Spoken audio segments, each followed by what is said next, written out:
السلام علیکم۔ Accent Islamic history میں خوش آمدید۔ بسم اللہ الرحمن الرحیم۔ حضرت سعد رضی اللہ تعالی عنہ کے بارے میں کہا جاتا ہے کہ آپ نبی اکرم صلی اللہ علیہ وسلم سمیت تیسرے مسلمان تھے۔ حضرت سعد اپنی ماں کے بڑے فرما بردار اور اطاعت گزار لڑکے تھے۔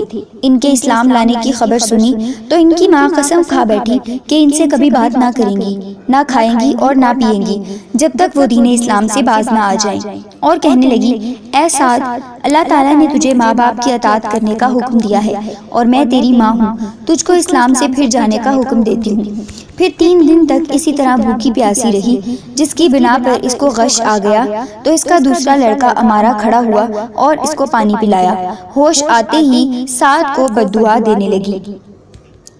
جب وہ مایوس ہو گئی تو خود ہی کھانا پینا شروع کر دیا۔ تب اللہ تعالیٰ نے یہ آیت اتاری، اور ہم نے انسان کو اپنے ماں باپ کے ساتھ نیک سلوک کرنے کا حکم دیا، لیکن اگر وہ تجھ پر زور ڈالے کہ تو ایسی چیز کو میرا شریک ٹھہرائے جس کے معبود ہونے کی کوئی صحیح دلیل تیرے پاس نہیں تو ان کا کہنا نہ ماننا۔ اسلام میں سب سے پہلے حضرت سعد ہی اللہ تعالیٰ کے راستے میں تیر چلانے اور قتل و قتال کرنے والے ہیں۔ واقعہ یہ ہوا کہ ابتدائی اسلام میں کفار کے خوف سے مسلمان چھپ کر نماز پڑھتے تھے۔ ایک مرتبہ چھپ کر نماز پڑھ رہے تھے کہ مشرکین مکہ نے مسلمانوں کو نرغہ میں لے لیا اور اسلام اور مسلمانوں کا مذاق اڑانے لگے۔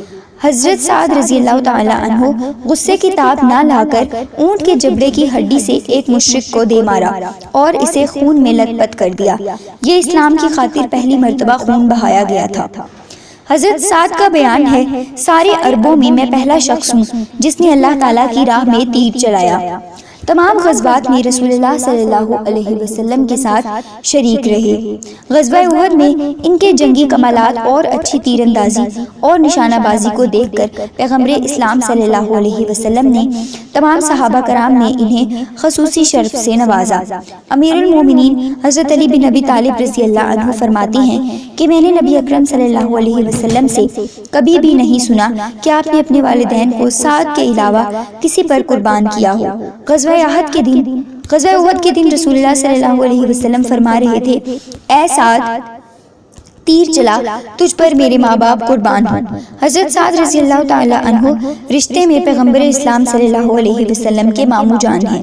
ایک مرتبہ حضرت سعد آئے تو نبی اکرم صلی اللہ علیہ وسلم نے ارشاد فرمایا، یہ میرے ماموں ہیں، بھلا کوئی مجھے اپنا ماموں دکھائے، یعنی میرے جیسے ماموں کسی کے ماموں نہیں۔